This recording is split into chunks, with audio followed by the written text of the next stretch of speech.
Amis de TV Liberté, bonjour. Nous filons au cinéma avec Frédéric Pic, le fidèle, et Louis, le revenant. Bonjour Anne. Bonjour. Alors, vous avez vu tous deux L'École buissonnière? Oui, L'École buissonnière. À toi. Alors oui, effectivement, je suis allé voir L'École buissonnière. J'avais quelques petites appréhensions, effectivement, de Nicolas Vanier.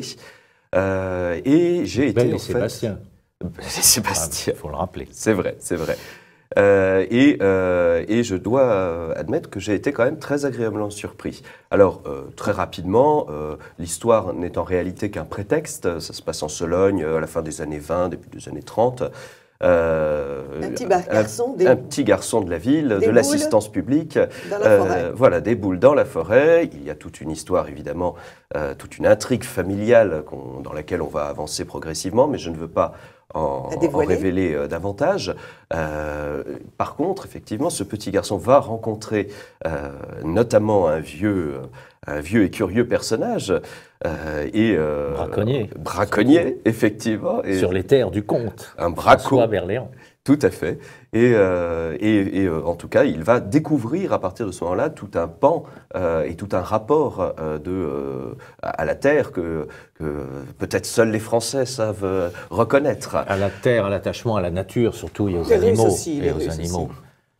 Évidemment, mais j'ai en tout cas beaucoup apprécié. Il y a énormément de belles images. On a même une petite citelle torche-peau à un moment. C'est quand même très rare à pouvoir observer. Donc c'est vraiment de très belles images. Une petite citelle, un petit oiseo, souvent la tête en bas, qui rampe le long des arbres. Enfin, c'est très beau. Vous savez pas que vous étiez ornithologue? Je ne suis pas du tout ornithologue, mais c'est un film très intéressant, notamment au niveau des cris des oiseaux. On en écoute et on en entend beaucoup autour de la fauvette, notamment. Absolument.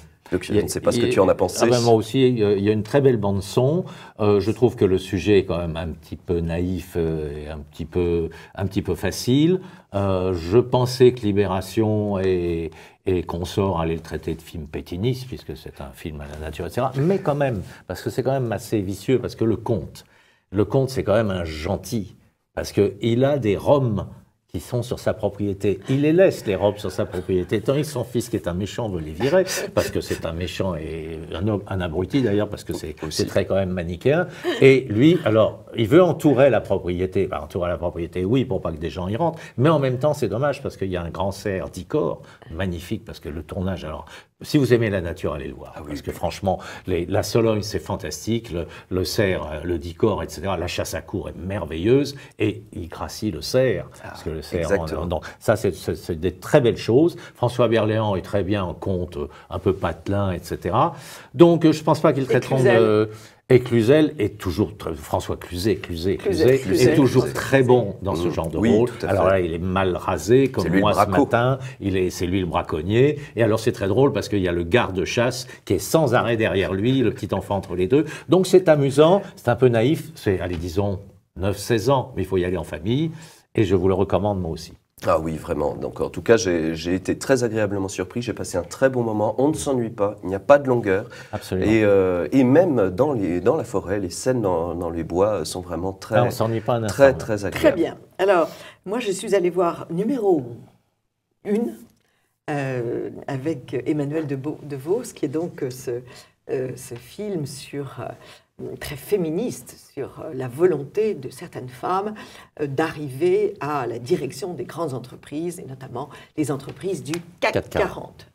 Et on s'aperçoit que qu'on soit une femme ou un homme, eh bien, les problèmes sont les mêmes, les obstacles sont les mêmes, et les cadavres dans les placards sont les mêmes, parce que bien évidemment, tout cet arrivisme se traduit par des cadavres, il faut bien le dire, et des sacrifices absolument éhontés d'une certaine partie de la vie des gens.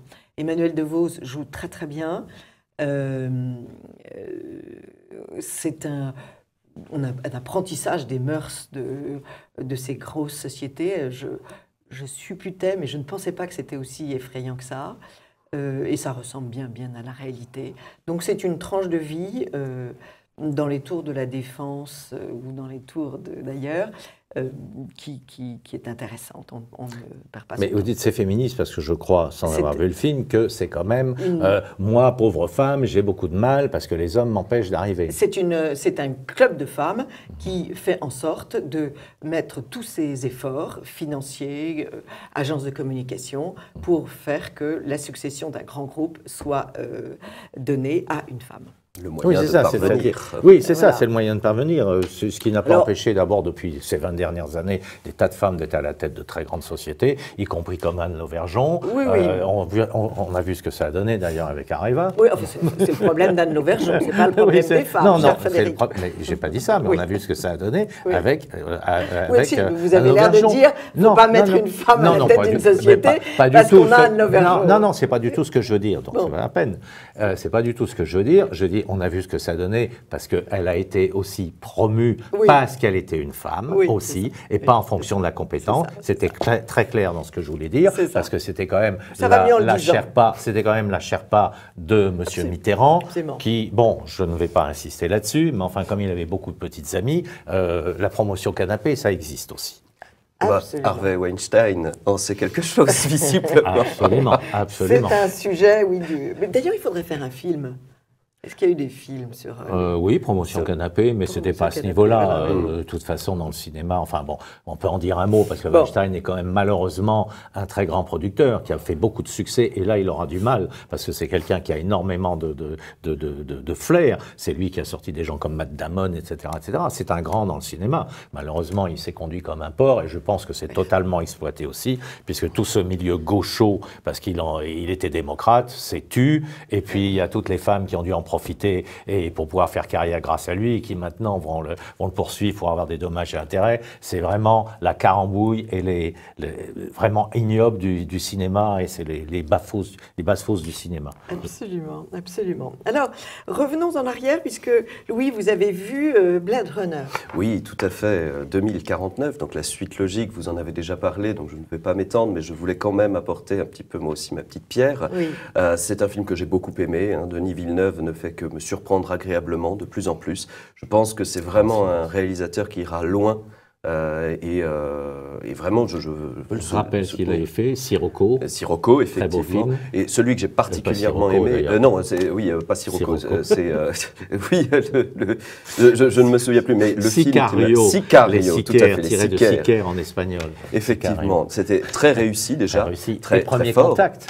Premier contact, Arrival, Extraordinaire. qu'on avait défendu Extraordinaire. ici déjà l'année dernière et que j'avais vraiment beaucoup aimé. Alors j'ai moins aimé tout de même ce Blade Runner 2 par rapport à Arrival dans la lignée des films de science-fiction. c'est différent, oui. Mais il a vraiment quand même, pour un film qui s'inscrit dans une suite, été énormément à la hauteur pour moi. C'est parfaitement en adéquation avec le premier film de Ridley Scott et en même temps il a son autonomie. Ses petites trouvailles, sa façon de filmer, c'est très beau, c'est très bien fait. Harrison Ford est remarquable. Toujours ce regard, on en avait parlé, hein, qui est absolument foudroyant, brûlant. Et j'ai beaucoup aimé en tout cas ce film. Les images sont sublimes. Et la Beaucoup de réflexion. monochrome, c'est intéressant. Exactement, des temps extrêmement froids qui rappellent, d'ailleurs je crois plusieurs journaux l'ont dit, différents tons de BD, et ensuite des tons extrêmement chaleureux, extrêmement flamboyants. Le C'est petit vraiment- bémol aussi dont tu m'avais parlé, c'est que c'est un petit peu long. Et Voilà. c'est vrai que si on n'aime pas spécialement la science-fiction, il faut peut-être pas y aller. long, oui, Mais on se absolument. réoriente du coup pour sortir un petit peu, parce que je n'ai un petit peu assez d'entendre tout le temps film de science-fiction égale Star Wars. Non, justement, là on s'en éloigne complètement et on revient dans la lignée de ce que Interstellar nous avait déjà proposé. Donc vraiment un apologue, une réflexion sur le sens de la vie, sur la vie, mais également aussi le fait d'engendrer. En tout cas, c'est un très beau film et moi je ne peux que le recommander. Très bien. Autre retour en arrière, j'ai vu Le sens de la fête que vous aviez présenté, Frédéric et Maxime, la semaine dernière. Et j'y suis donc allée en sachant les défauts, mais là, le résultat a dépassé mes craintes. J'ai trouvé que c'était 1h30 de vulgarité épaisse, bétonnée, avec le vocabulaire.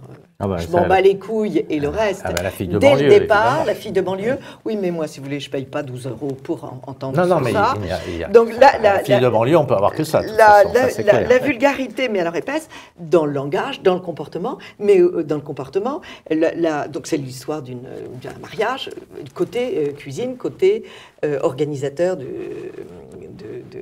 la fête. La mère de la mariée, excusez du peu, qui s'échappe dans les bosquets pour se faire trombonner par le photographe. J'emploie les expressions du film, vous voyez, parce que faut quand même se mettre au parfum. C'est sans cesse, hein, c'est sans cesse, non-stop.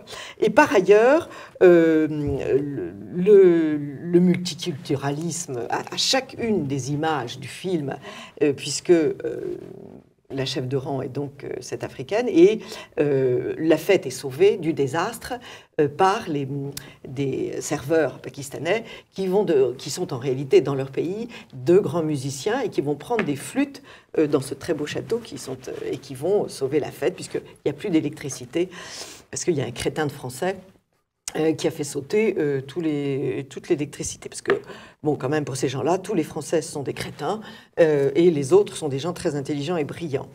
Et puis, dernier truc qui est quand même très gênant, c'est le mépris des gens de ce mariage. Alors, la caricature est très bonne.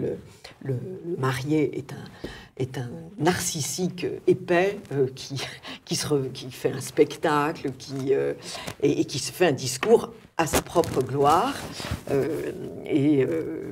Bon, tout ça laisse quand même un goût très, très désagréable et on est très heureux quand la salle se rallume. Voilà. Donc, pas le sens de la fête, mais peut-être avec du goût, le sens de la cuisine, peut-être. Absolument. Oui, alors je vais être rapide parce que j'ai pas mal de films. Alors, La quête d'Alain Ducasse. La quête d'Alain Ducasse, c'est par deux maîtres et ça fait... il a tourné pendant 2 ans. Il a suivi Alain Ducasse, qui est quand même un très grand de la cuisine, puisque c'est le seul qui a été aussi étoilé à son âge, quand il a commencé à avoir toutes ses étoiles à 32 ou 33 ans. Alors, c'est sa quête, parce que lui, c'est la quête de la cuisine, c'est la quête de l'excellence, etc. Donc, on voit l'ouverture de son restaurant Auray au château de Versailles. On le voit qui engueule les gens parce qu'on sert des coupes de champagne, mais elles sont déjà pré-remplies. Non, on sert le champagne, il faut qu'on voit la bouteille, etc. Tout est dans les détails. Alors, on le voit aux Philippines parce qu'il a monté une école des gamins de la rue, petites filles et petits garçons qui étaient dans la rue, qui étaient des paumés. Il a monté une école de cuisine, il leur donne des diplômes en espérant qu'ils travaillent dans un restaurant et peut-être qu'un jour il y en a qui sera un grand chef. Donc c'est quelqu'un qui est un humain aussi et qui a beaucoup d'argent mais qui le dépense intelligemment. On voit son restaurant, on le voit aller faire les quêtes des fèves de cacao dans des endroits paumés au Brésil. Donc on voyage en même temps, on voit ces restaurants au Japon, en Chine, à Pékin. Vous avez donc la cuisine, on le voit faire la cuisine, on voit ces brigades qui font la cuisine. Je vous mens pas, j'ai au moins salivé 10 fois tellement c'est bien filmé. Vous voyez, en gros plan, c'est absolument, j'en ai encore le goût dans la bouche presque. C'est vraiment, et le personnage est un personnage unique qui a eu aussi une malchance, une chance dans sa vie. Il a eu un accident d'avion au-dessus des Alpes, etc. Tout le monde y est passé sauf lui. C'est-à-dire, c'est un miraculé de la vie. Et allez voir ce film parce que c'est extraordinaire pour peu qu'on vous intéresse un petit peu à la cuisine. Et puis de toute façon, même si vous n'avez pas dans la grande cuisine, c'est quand même de la gastronomie dont on parle, il faut voir ce film. C'est un grand personnage et une très belle photo, un très beau film. Très bien. Alors ensuite, j'en ai un autre qui s'appelle M de Sarah Forestier. Ce sera assez rapide. M va sortir vers le 15 novembre. Sarah Forestier, qui est une petite actrice de gauche comme tout le monde, naturellement a eu une petite aventure avec un ami qui était bègue quand elle était jeune. Donc elle s'est dit, ah, c'est une idée de film extraordinaire. Elle a mis 7 ans à pouvoir le mettre en forme en changeant je ne sais pas combien de fois de scénario. Elle fera mieux de faire autre chose que des scénarios et de faire des films, hein, se contenter de faire du cinéma en tant qu'actrice. Parce que alors l'idée, alors déjà ça commence, vous avez une réunion, vous savez, comme les alcooliques anonymes avec des bègues. Vous voyez ce que ça peut donner, et ça dure 10 minutes, et ce bègue et bègue jusqu'au moment où on arrive à elle. Alors elle ne parle pas, elle est bègue. Alors on la voit dans la rue, deux gamins se moquent d'elle, un type arrive, comme par hasard aussi un arabe, hop, coup de foudre entre les deux, naturellement, et lui, ah, c'est un analphabète. et il ne sait pas lire. Vous voyez, le roman, c'est absolument fabuleux. C'est traité comme même pas une gamine de 14 ans traiterait ça. Bon. C'est très... enfin, c'est ridicule. À mettre de côté. Un plan... Ils ont réussi à trouver un plan, parce que quand il faut faire le romantisme, alors vous voyez une surface de lac, et puis ils ont tordu un petit truc en fil de fer en forme de cœur, et puis ils ont fait comme si c'était là par hasard. Non, c'était à hurler de rire. Alors, qu'elle fasse autre chose que du cinéma, merci. Passion Van Gogh, oui. Passion Van Gogh, alors là c'est autre chose, c'est un film très curieux, oui. C'est l'histoire du fils de Roulin. Roulin, c'était le facteur, qui était très copain avec Van Gogh. Pourquoi? Oui. Parce que c'est lui qui transportait le courrier. Oui. Il écrivait tous les jours à son frère Théo. Oui. Pour ceux qui connaissent l'histoire, il écrivait tous les jours, et c'est comme ça qu'on a su un petit peu comment il travaillait et son inspiration. Bref, donc le fils de Roulin, son père, lui, il est un peu jaloux de ça. Enfin bref, il fait une enquête et il va, après le suicide de Van Gogh, il va sur place et il va interviewer le docteur Gachet, la fille de Gachet, les gens du coin, etc., etc., etc. Bon, le fond n'est peut-être pas extraordinaire, sauf qu'ils font une petite enquête un petit peu. Est-ce qu'il s'est suicidé? Pour quelle raison il s'est suicidé? Il s'est engueulé avec Gachet. Est-ce qu'il courait pas un peu après la fille de Gachet, etc. Enfin bref, tout ça, ça tient pas trop la rampe. Je ne sais pas ce qui est vrai ou pas, mais c'est surtout la forme qui est extraordinaire, parce qu'on a deux personnes. C'est un film plutôt polonais, c'est une coproduction Pologne-Angleterre. Ils ont mis beaucoup de gens et beaucoup d'argent là-dedans. Et vous avez une dénommée Dorota Kobiela et Hugues Welchman et toute une série de gens, vous en avez au moins 50. Alors, ils ont filmé et ensuite ils ont recolorié, ils ont repeint à l'huile. C'est-à-dire que chaque personnage, c'est comme si, qui bouge, c'est comme s'il était peint par Van Gogh, et tous les lieux sont des lieux de Van Gogh. C'est-à-dire qu'il rentre dans la chambre, c'est la chambre jaune où il est avec Gauguin, où il essayait de faire son truc. Et il est dans les champs, vous voyez les champs avec les soleils de Van Gogh, etc. Donc sur le plan esthétique et sur le plan de la technique, c'est absolument fabuleux. Maintenant, le sujet est peut-être pas... Mais moi, je le conseille, j'ai trouvé ça très bien. Les Polonais sont très forts de ce point de vue-là, puisque Majewski avait fait Le Moulin et la Croix sur Bruegel, et c'était un peu dans le même état d'esprit, et c'était absolument fantastique. Ça, c'est un très beau film à voir. J'aille le voir. Merci. Alors, très rapidement, Détroit. Oui. Parce que Détroit, c'est quand même le film à voir de Catherine Bigelow. Alors, autant je critique souvent certaines mièvreries qui sont mises au cinéma par les femmes, autant Catherine Bigelow, je voudrais bien qu'elle ait des grands prix à Cannes, il faudrait bien qu'elle sorte un jour un film. Maintenant, à Cannes, on sait que ça dépend un petit peu de ce qu'il y a en face, parce que c'est une des femmes, les réalisatrices les plus extraordinaires, parce qu'elle traite des sujets qui sont très difficiles quand même, sujets de guerre, le démineur, etc. Là, c'est la révolte qu'il y avait eu dans les années 60 d'un certain nombre de Noirs à Détroit, justement, qui subissaient évidemment le racisme de l'époque, qui dure d'ailleurs toujours encore aux États-Unis, un racisme très prononcé. Donc ils se sont révoltés, mais en même temps c'est très révolutionnaire, c'était armes à feu, etc., etc. C'est un film qui fait la part des choses, parce qu'il montre que dans les deux camps, il y a des salauds, il y a des gens qui mettent de l'huile sur le feu, etc., etc. Et en même temps, c'est vrai qu'il y a eu 3 Noirs qui ont été assassinés de sang-froid. Alors il y a eu un procès qui a été un petit peu bidon, on n'a jamais su exactement dans quelles conditions, mais il y a 3 Noirs qui ont été dégommés par des flics blancs, indiscutablement, et ça a été, bon... Alors elle met ça en scène, c'est un petit peu long par moment, mais c'est remarquable, c'est remarquable. Pareil, sur le tournage, il y avait telle tension qu'à un moment, elle disait couper, elle laissait les gens se reposer parce qu'il y avait telle tension. Et ils jouent tous bien, que ce soit les Noirs, les Blancs qui jouent les flics, etc., etc., flics noirs, c'est du grand cinéma. Merci Catherine Bigelow. Bravo.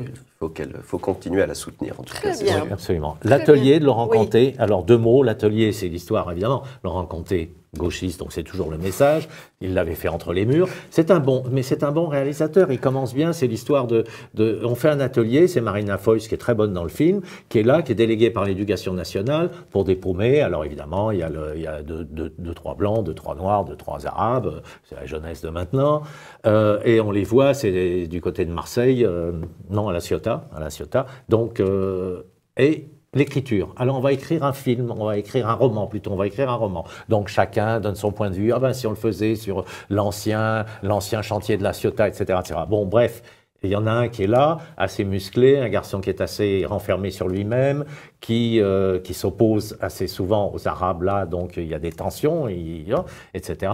Alors ça c'est intéressant, on se dit où il va, mais effectivement, alors avec des copains, la nuit, il va et puis il s'entraîne au tir au pistolet, etc. Et c'est un méchant fasciste. Et évidemment, c'est un méchant d'extrême droite. Donc, il y a un problème. Et puis voilà, on n'y pense pas assez. Et puis Marina Foïs à la fin. Et alors, il se sauve parce que justement, il va plus faire ce genre de choses. Il va se mettre marin pêcheur, etc. Donc, un film qui était bien fait, etc., mais qui est ridicule parce qu'il y en a assez de ces trucs grotesques. C'est très d'actualité, effectivement. Ouais. D'ailleurs, il y a un moment, c'est très bon, c'est quand même la réplique. Très bonne parce qu'il est le gamin quand même a des idées. À un moment, Maria Foïs lui dit oui, etc. Alors, oui, mais vous êtes d'extrême droite. Et il dit mais qu'est-ce que ça veut dire? Je suis un nazi aussi peut-être. Et à ce moment-là, elle dit je vois pas ce que vous voulez dire. Il lui répond vous avez très bien compris ce que je voulais dire.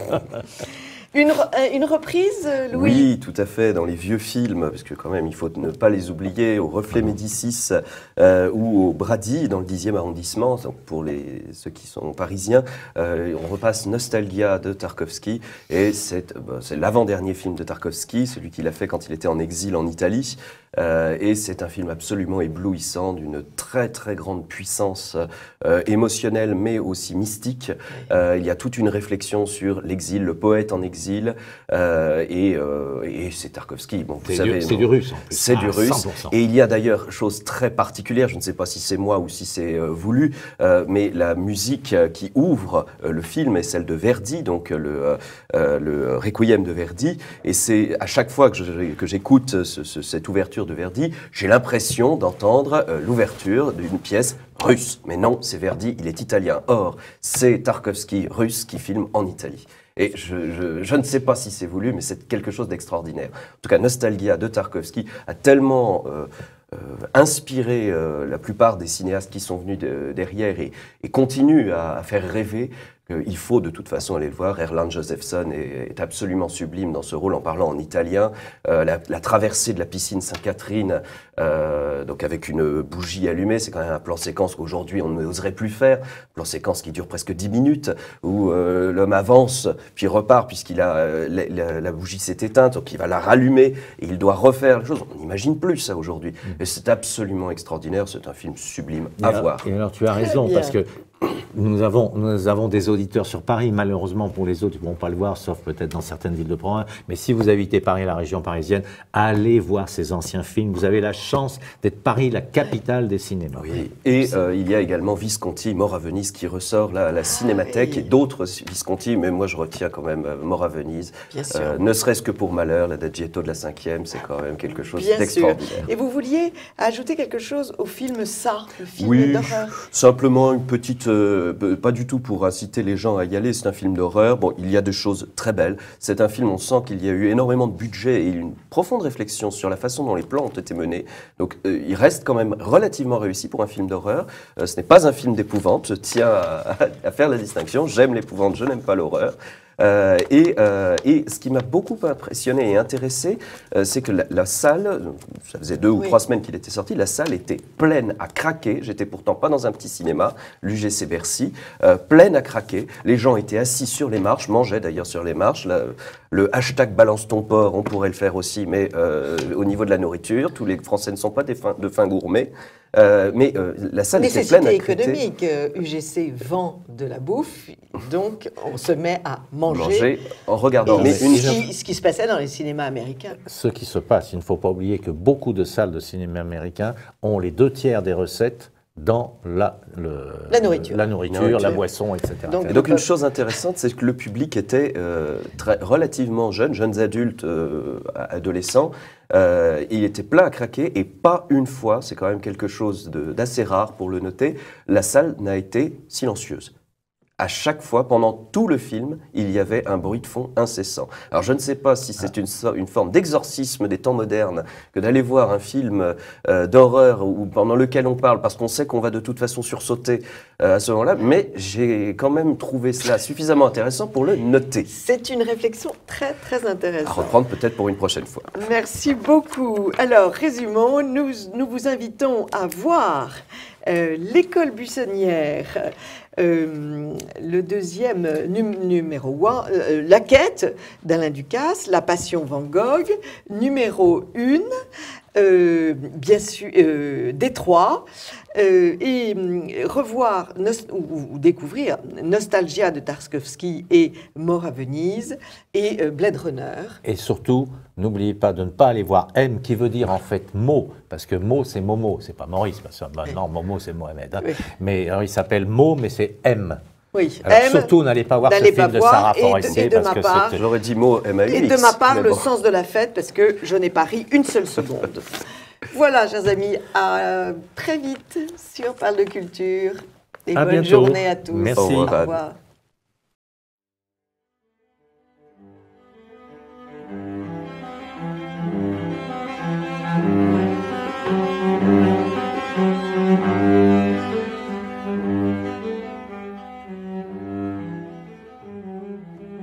Bonjour chers amis de TV Liberté, nous sommes heureux de recevoir pour cette rubrique livre Monsieur Jacques Rolland. Bonjour monsieur. Bonjour, bonjour. Pour un très beau portrait de la princesse de Lamballe, publié chez Via Romana. Alors, première question, c'est un tout petit livre qui se dévore, qui est d'une richesse énorme. Cette princesse de Lamballe, nous ne la connaissions que par sa fin malheureuse, en fait. Et vous lui redonnez un esprit, une tête très bien faite, un très joli corps, et tout son mystère. Comment l'avez-vous rencontrée, cette princesse de Lamballe? Je l'ai rencontrée non pas au pied d'un échafaud, mais je l'ai rencontrée parce qu'elle a pour moi un caractère d'aventurière. Oui. Elle a eu dans sa vie 3 périodes distinctes. Une jeune ingénue qui tombe entre les bras d'un mari dépravé. Après, la grande maîtresse des loges écossaises de la franc-maçonnerie féminine. Et enfin, la troisième partie, qui est certainement la partie la plus importante, c'est-à-dire son rôle d'aventurière et tout ce qu'elle a fait, non pas pour sauver la royauté, non pas pour sauver la reine de France, mais pour sauver un régime constitutionnel. Voilà, donc c'est une femme politique. Elle voulait une monarchie constitutionnelle. Absolument, voilà. Dans laquelle le roi règne mais ne gouverne pas. Oui, à l'anglaise. À l'anglaise. Alors, cette première partie de sa vie est en effet tragique, puisque elle est mariée à 19 ans, 18 ans, et elle est veuve très vite, un an plus tard, tellement son mari est débauché, juste punition du ciel. Et elle se retrouve avec une immense fortune, celle de son beau-père, le duc de Penthièvre, une immense fortune et indiscutablement un goût pour la chose politique, alors qu'elle a pris dans les loges maçonnes. Alors, d'abord, elle est devenue, grâce à son beau-père, le duc de Penthièvre, qui est, rappelons-le, le petit-fils de Louis XIV, oui. C'est quand même très important, c'est d'une première fortune de France, et de plus, le duc de Penthièvre, son grand-père, a été légitimé par Louis XIV. Donc, il a rang de prince dans la cour. Donc, c'est une personnalité qui compte. Et il l'a fait entrer comme surintendante des enfants de la reine. Donc, son premier rôle politique va être d'abord de s'occuper des enfants de la reine, très peu et très mal d'ailleurs, puisqu'elle sera remplacée par une autre rivale. Le sens de la maternité n'est pas ce qu'il a. Non, ce n'est pas son truc. Mais par contre, le fait de, comment dirais-je, fréquenter avec assiduité la cour, la famille royale, les ministres, lui donne certainement un œil et une oreille politique que ses amis autrichiens ne font que exacerbée, parce que le Piémont dont elle est originaire était une possession autrichienne. Ah, voilà. Elle parle allemand avec Marie-Antoinette, ce qui indispose fort les courtisans. Oui, ce qui est compréhensible, mais c'est vrai, elles sont de la même origine. Alors, il y a ce personnage du duc d'Orléans qui... continuons d'ailleurs sur la princesse de Lamballe.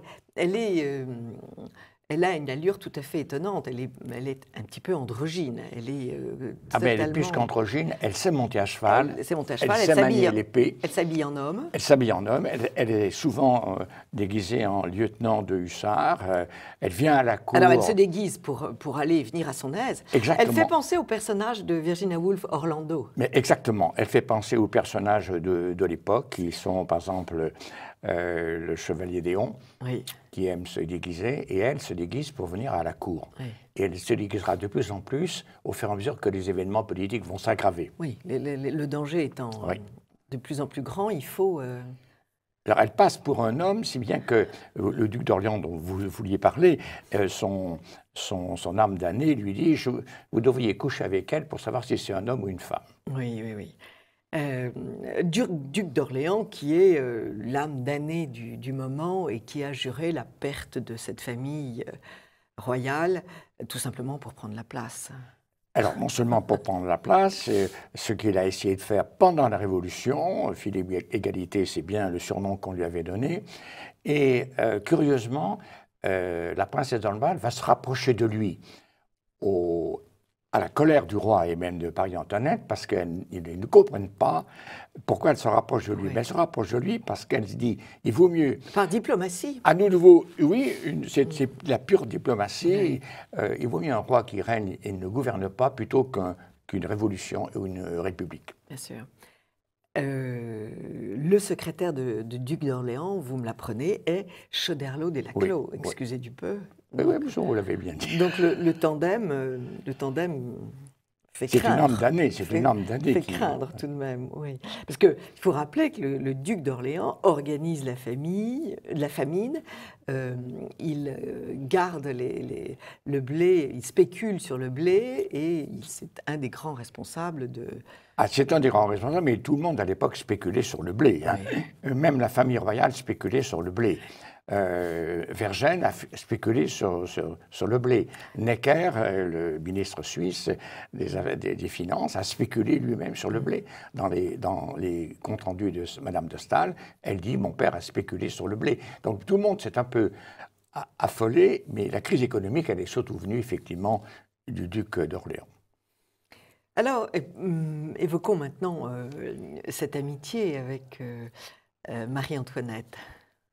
Alors, qui a fait beaucoup parler. Alors, mon éditeur n'aime pas du tout qu'on emploie le mot amitié amoureuse, oui. Mais il a parfaitement raison de le penser. On n'a aucune preuve que l'amitié est devenue amoureuse. C'est comme les amours de Marie-Antoinette avec Fersen. Voilà, alors on ne peut être corriger. C'est seulement plus vrai peut-être avec Fersen qu'avec Marie-Thérèse de Lamballe, mais disons qu'une amitié forte, certainement. Oui. Certainement. C'est-à-dire que par les temps qui courent, on ne peut jamais envisager les choses simplement, c'est-à-dire qu'une amitié peut être très forte entre deux femmes. Oui, ce qui a contribué à lui donner une amitié amoureuse, c'est le désespoir de Marie-Thérèse de vouloir sauver la reine. En fait, elle ne cherchait pas à sauver la reine, elle cherchait à sauver la royauté. Elle a tout fait pour le faire et à préserver la descendance. Donc, on a pu penser que cette amitié amoureuse qui s'exprimait par des aventures dont le chevalier d'Éon pouvait être friand ou d'Artagnan, eh bien, ça s'explique très bien. Alors, ce qui est étonnant aussi, c'est qu'elle comprend très très bien qu'on ne peut pas s'appuyer sur les Autrichiens pour reprendre Paris. Non, absolument pas. Ça ne se fait pas. Et alors, il y a une scène extraordinaire où elle va voir... le prince de Condé, oui. Le prince de Condé, ah, oui. Et elle est cinglante. Alors, c'est une femme qui était contre la guerre civile entre Français. Oui. Elle voulait bien accepter que les Chouans se battent contre les Bleus, les Blancs contre les Bleus, mais Français contre Français. Mais elle n'acceptait pas que des Français se battent contre les Français sous uniforme autrichien. Oui. Et il y a une scène terrible, effectivement, qu'elle parle dans ses mémoires, où elle s'en prend au prince de Condé, et que le duc d'Enghien, qui sera fusillé par Napoléon, dit « Vous l'avez laissé partir, vous n'auriez pas dû la laisser partir. » Oui. Alors, comment avez-vous choisi? Parce que ce livre est en fait une succession de scènes de théâtre. Je trouve qu'un metteur en scène devrait raffoler de mettre votre livre en pièce de théâtre. C'est gentil à vous. Tellement c'est... comment avez-vous choisi les scènes et jusqu'où va votre invention? Parce que vous romancez forcément, parce que vous n'avez pas vous n'avez pas les comptes rendus de ces conversations. Non. Donc c'est le fruit de votre imagination. Et pourtant, elles sont criantes de vérité. On a l'impression d'y être. C'est assez exact et je vous en remercie de le signaler parce que c'est ce qui a intéressé M. Manchon, mon éditeur, c'est que, ou bien on faisait une biographie sèche, rude, brute de béton, avec des dates, etc. De 300 pages. Ou de 300 pages, on pouvait vraiment le faire, ou bien on romançait. Mais au départ, dans ma tête, j'ai commencé à avoir la princesse de l'emballe dans ma tête comme une aventurière. Oui. Donc je la voyais plus comme l'héroïne d'un roman que comme le sujet d'une biographie. Oui. Et c'est vrai que les dernières années de sa vie, c'est passionnant. Alors on a dit que, par exemple, alors vous parlez d'imagination. Oui, c'est vrai, La Fille de Varennes est une imagination de ma part. Oui. Parce que vous accumulez les possibilités d'explication pour cette suite de Varennes et pourquoi le roi se couche sous un tilleul. Prend tout son temps. Prend tout son temps. On a l'impression qu'en fait, ils veulent tout faire pour être découverts. Voilà. Ils ont tout fait, surtout pour ne pas arriver à temps à la frontière. Oui. Ça, c'est très clair. Oui. Et puisque, très curieusement, les gazettes de Paris disaient alors, les tantes sont parties, les tantes du roi sont parties, à quand le neveu?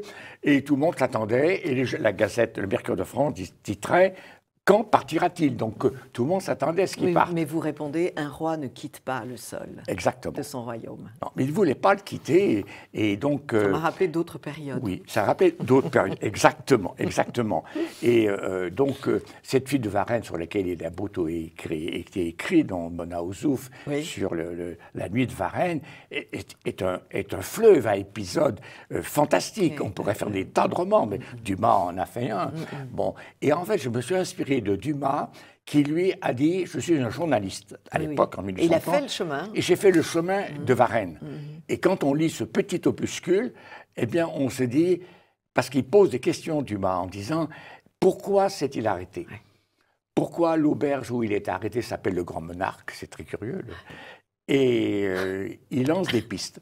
Et moi, j'en ai lancé une qui était « Pourquoi n'est-elle pas venue avec eux, parce qu'en fait, elle a emmené son bijoutier, son coiffeur, enfin, la femme de chambre. Elle pouvait emmener Marie-Thérèse de Lamballe, qui elle s'est proposée, mais elle voulait faire autre chose dans son rôle d'aventurière pour sauver la descendance du roi. Et ça, c'est important. Oui, absolument. Et puis, vous nous offrez aussi cette vie de cour qui est assez sinistre, il faut bien le dire, avec les courtisans qui, du jour au lendemain, fuient comme des rats. Oui. C'est-à-dire ceux qui vont s'en aller à reculons. Oui. Et sans dire au revoir. Sans dire au revoir.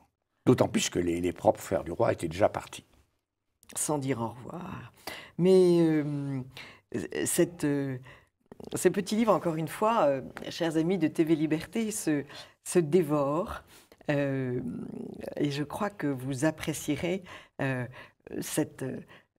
ce zoom, si je puis dire, sur la princesse de Lamballe, dont le temple maçonnique existe encore à Paris, rue d'Hauteville. Oui. Oui, exact. M'a-t-on dit très récemment. Exactement. Et puis il faut savoir le nombre de loges féminines qui s'appellent loge de Lamballe.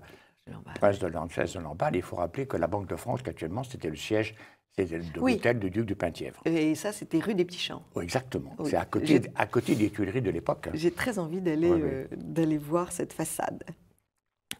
Alors, vous l'avez rencontré, bien sûr, puisque vous avez beaucoup publié sur la franc-maçonnerie, notamment un livre des Templiers à la franc-maçonnerie et la symbolique maçonnique de l'ancienne Égypte. Merci beaucoup, Jacques Rolland. C'est moi qui vous remercie.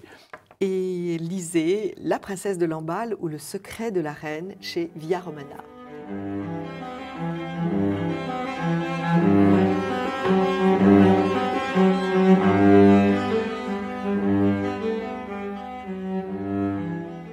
Amis de TV Liberté, bonjour. Nous sommes très contents de vous retrouver pour cette rubrique patrimoine et nous avons invité quelqu'un que vous connaissez déjà qui s'appelle Hugues Losfeld. Bonjour Hugues. Bonjour Anne.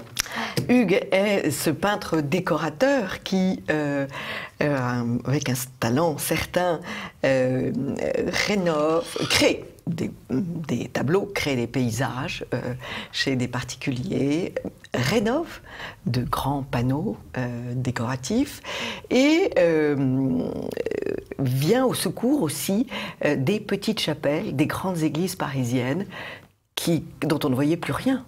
Voilà. Alors oui, donc j'ai restauré la chapelle d'une église parisienne, donc par mon métier. Oui. Donc de restaurateur. Et là, ça a été une expérience extraordinaire parce que. Oui, parce qu'on est arrivé dans une chapelle qui était noircie par la pollution, le temps, les bougies. Et on ne voyait plus rien. On ne voyait plus grand-chose quand on a commencé à. Surtout que c'est très haut. C'est très haut. Il y a à peu près, je pense, une vingtaine de mètres. Ouais. Et quand on a pris nos photos, on ne voyait pas ce qu'il y avait derrière, en fait. Donc c'était un peu la découverte. Vous mettez un échafaudage. Échafaudage, et ensuite, la partie la plus importante, donc c'est le nettoyage. Ouais. Et là, on a découvert des dorures, un Saint-Esprit, des motifs floraux, des toiles. Donc voilà, donc c'est un chantier très, très intéressant. Un chantier très, très intéressant. Voilà. Et puis par ailleurs, vous vous dévouez au patrimoine de votre ville, de votre village, qui s'appelle Heuilly. Heuilly, qui est vraiment un tout petit village, puisqu'il y a moins de 300 habitants. Et qui est près de Laon. Près de Laon. Voilà, qui est le plus beau pays du monde. Qui est cette capitale extraordinaire que je vous invite à aller visiter, chers amis de TV Liberté, parce que c'est une ville... Combien d'églises, combien d'abbayes, je ne pourrais pas vous le dire, mais le pays lanois était vraiment un pays d'églises avant la Révolution. Ah oui.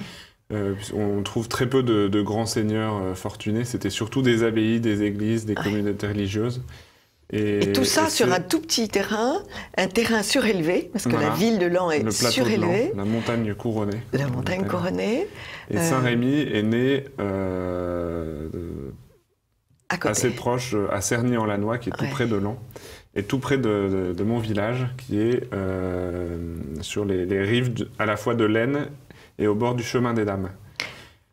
Alors, vous avez déjà fait des spectacles parce que vous avez une petite église qui est une vieille dame. Voilà, une très vieille dame du XIIIe siècle, donc qui appartient à la commune.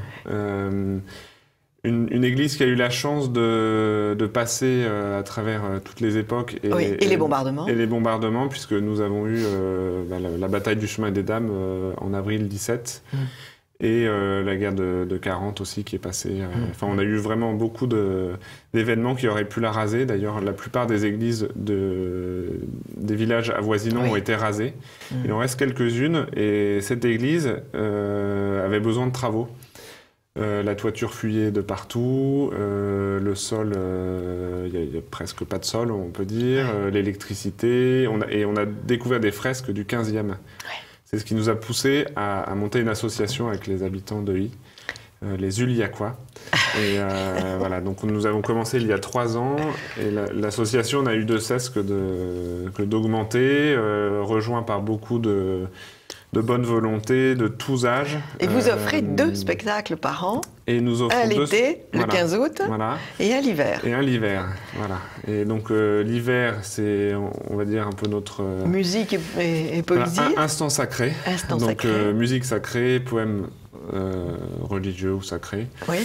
Donc nous changeons en général de musicien et nous gardons toujours la même voix. La même voix qui est celle de Madame Brassier. Qui est la mienne. Je ne sais pas si vous connaissez. C'est une merveilleuse idée que vous avez eue de me convier, parce que je trouve que c'est fantastique de dire dans une église un poème et que ce poème soit illustré immédiatement par une musique sacrée. Oui. C'est vraiment fantastique. Et alors, l'été... Et l'été, donc vous prêtez aussi votre voix pour un spectacle. Pour un spectacle, oui. Le 3e que nous faisons. Le premier était sur l'histoire de Saint-Rémy, parce que c'est l'église Saint-Rémy. Le deuxième, Notre-Dame de Liesse, puisque nous sommes à quelques kilomètres du sanctuaire de Notre-Dame de Liesse. Alors, restons un petit instant sur cette histoire qui est magnifique. Redites-nous l'histoire de Notre-Dame de Liesse. C'est l'histoire de trois chevaliers qui étaient frères et chevaliers de Jérusalem, qui partent en croisade. Oui. Ils se font capturer et... Je vous passe les événements, mais la fille du sultan qui était là pour les... Qui les tient prisonniers. Voilà, pour les convertir à l'islam, leur demande un peu, pour les provoquer, une image de la Vierge. Ouais. Et les chevaliers se mettent en prière et une image de la Vierge apparaît, enfin une sculpture en bois. Une sculpture en bois de la Vierge, oui. Qui va les libérer et les ramener jusque chez eux, donc au château de Marché. Avec la belle princesse qui va se convertir. Qui va se convertir. C'est quand même une histoire inouïe. Et dont on a retrouvé la tombe. Alors ça, Notre-Dame de Liesse, il faut aller le voir parce que c'est tout à fait magnifique. Oui. Et c'est là où il y a cette belle école de musiciens. Oui, oui, oui. D'enfants musiciens. Et l'histoire plus récente nous a amené voilà, à la guerre de 14, donc, et le chemin des dames qui n'est pas une grande victoire, donc qui n'a pas été vraiment célébré en son temps, et qui est vraiment un traumatisme pour... je dirais pour tout le monde encore maintenant, puisqu'il y a des villages qui n'ont pas été rebâtis, des villages qui datent des années 20. Citons le cas du village juste à côté, qui n'a même pas pu retrouver ses vignes de champagne. Oui, tous les terrains ont été labourés et explosés. Des milliers de tonnes de métaux qui ont été bombardés. Donc cette année, nous voulions vraiment... prendre le sujet de la guerre de 14, mais vu un peu d'un angle différent. On ne voulait pas raconter quel général, quelle armée, tout ça. On a eu la chance d'avoir des sources directes. Et familiales. Voilà. Une correspondance entre le jardinier de la propriété de Huy, Alfred Chaperon, et Marie de Tuny, donc propriétaire du château, et lui raconte tout ce qui se passe. Il lui raconte la guerre. Elle lui répond, ils se répondent. Maurice, le frère de Marie. C'est une correspondance extrêmement émouvante. C'est vraiment... en la lisant une première fois, on trouve ça émouvant, et après... Le jardinier perd ses deux fils. Alors c'est ça, on l'a découvert dans la correspondance. Ce qui est insupportable. Et après, on a été rechercher un peu dans les états civils tous les personnages dont on parle, et on a créé un peu un spectacle avec tous ces personnages, et qui ont été joués souvent par le descendant, le descendant la nièce, des familles en question. C'est vraiment une entreprise très très jolie. Très émouvant. Alors, vous avez été, parce que vous allez voir des photos, il y a des vrais costumes d'époque. Oui. Alors là, on a eu beaucoup de chance, parce qu'il faut savoir que c'est un spectacle qui est bénévole. Oui. Tout le monde est bénévole. Bien sûr. Cette année, nous avons eu la chance d'avoir un label, le label du centenaire. Oui. Et donc, vous avez reçu quelques sous. Nous avons eu un peu de subventions qui nous ont permis de louer des costumes, de faire appel à des associations d'anciens combattants. Non, plutôt de reconstitution, de passionnés qui ont une copie d'époque, un canon d'époque qui nous ont ramené, qui a tiré. Donc c'était vraiment fabuleux. On a eu des personnes qui nous ont prêté une ambulance d'époque de la guerre. Ça c'est fantastique. Tout reste. Tout reste. Et puis chez les sont sortis particuliers. des placards, des vieilles chemises, des souvenirs, une légion d'honneur. Enfin vraiment, tout le village s'est mobilisé autour de ce projet. Et ça nous a demandé beaucoup de... Mais ça a été un succès. Et ça a été un succès fantastique. Puisque, le 15 août. Nous avons eu 800 personnes dans un village de 300, même pas 300 personnes. Donc on a plus que doublé le nombre de participants. Je pense que les gens étaient assez émus. C'était très émouvant. On voit vraiment les civils dans la guerre. Parce que Heuilly était le dernier village à ne pas avoir été évacué. Donc ils ont vécu avec les soldats. On parle dans ces lettres, il parle de 2000 chevaux dans l'enceinte du château, ce qui est énorme. Enfin, voilà, et je pense qu'on a réussi à restituer un peu voilà, l'ambiance de l'époque, avec des enfants qui chantaient, un curé en soutane, des soldats en costume d'époque. On était 3 soldats à avoir vraiment des habits de poilus de 14. Non, puis c'est ce que vous avez fait a beaucoup de sens, parce qu'en fait, ce sont les descendants qui ont... Voilà. L'histoire s'est vraiment passée. Cette citation que j'aime beaucoup, « Nous sommes les tombeaux de nos morts ». Oui, bah c'est exactement... Et donc il faut à ce propos, leur rendre hommage. Une petite anecdote. Un petit garçon du village de Pargnan, qui est juste au-dessus, Pierre-Jean, qui est venu donc pour la première fois jouer au spectacle. Donc il lisait une lettre. Et il a été intéressé par cette histoire, passionné, et il a demandé à sa maman à aller voir la tombe de Fernand et Clotaire Chaperon, qui sont morts tous les deux à la guerre. Et sa maman l'a emmené au cimetière et il a vu la tombe, et on a tous vu la tombe écrite en lettres d'or des 2 fils du jardinier. C'est vraiment très prenant. Enfin, c'est un grand pouvoir de rendre le passé à ces jeunes, à ces enfants. C'est extrêmement important ce que vous faites. Alors, vous continuez, parce que vous êtes un obstiné, et parce que le toit de l'église n'est pas encore... Alors les finances du toit sont quasiment bouclées. Mais il reste beaucoup de choses. Mais voilà, il reste le plafond à faire, le sol, restaurer les fresques, l'électricité. Donc on a beaucoup de frais. Vous avez beaucoup de frais encore à faire. On s'est rendu compte aussi que c'était pas le spectacle qui allait nous apporter énormément d'argent. Je me permets de faire un appel à tous les donateurs. Tous les donateurs. Par la Fondation du patrimoine. Par la Fondation du patrimoine, on peut défiscaliser. Ou alors on peut donner directement soit pour les travaux, soit pour le spectacle. Et si vous êtes dans la région, allez voir. Et surtout, venez nous voir. Allez le voir. Vous n'avez pas un site internet? Nous n'avons pas encore de site internet. Bon, mais... on peut nous suivre sur Facebook. Facebook, voilà, très très bien. Et puis vous recherchez un assistant pour le spectacle de l'an prochain. Parce que vous avez quand même beaucoup de travail vous-même. Cette mise en scène...